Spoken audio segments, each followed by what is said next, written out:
বিসমিল্লাহির রহমানির রহিম। আসসালামু আলাইকুম everyone, welcome to Jewel homeo হল। আজ আপনাদের মাঝে নতুন একটি ভিডিও নিয়ে আলোচনা করব। ভিডিওটি হলো গোপন অঙ্গে চুলকানি। দেখেন এভরিওয়ান, এটি একটি গুরুত্বপূর্ণ একটি ভিডিও। আমাদের মানবদেহে চুলকানি একটি চর্মরোগ। এই রোগ দেখা যাচ্ছে যে সকল মানুষের মাঝে কম বেশি দেখা দেয়। ইয়া হওয়ার বিভিন্ন কারণ হয়ে থাকে।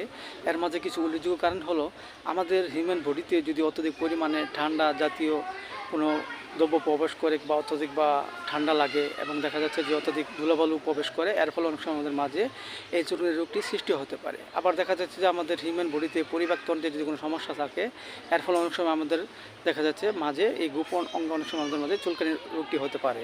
সো এভরিওয়ান, এই রোগটি আমাদের মাঝে হলে আমরা হোমিওপ্যাথি যে চিকিৎসা গ্রহণ করতে পারি। যেমন দেখা যাচ্ছে যে অনেক সময় আমাদের মাঝে দেখা যাচ্ছে যে আমরা অনেক সময় অনেক কাপড় পরে থাকি, যে কাপড় পরার ফলে অনেক সময় আমাদের ঘাম জমে জমে সেখানে এক ধরনের ফাঙ্কাস জাতীয় কিছু জন্মায়, এবং তা থেকে অনেক সময় আমাদের মাঝে চুলকানি রোগটি দেখা দিতে পারে। সো এভরিওয়ান, এই ধরনের রোগ হলে আমরা হোমিওপ্যাথিতে যে ওষুধটি খেতে পারি সেটা হলো হাইড্রাস্টিস 30। আমরা 2 ফোঁটা করে সকাল বিকাল 2 বার সেবন করতে পারি। আবার দেখা যাচ্ছে যে আমাদের মাঝে হঠাৎ যদি আমরা পানিতে নেমে যদি অবিরাম কাজ করি, এবং কাজ করার ফলে আমাদের শরীরের কোথাও যদি লাল বর্ণের কিছু বর্ণ হয় এবং বর্ণের চুলকায় এবং ব্যথা করে, এসব লক্ষণে আমরা হোমিওপ্যাথিতে যে ওষুধটি খেতে পারি সেটা হলো রাস্টক্স 30।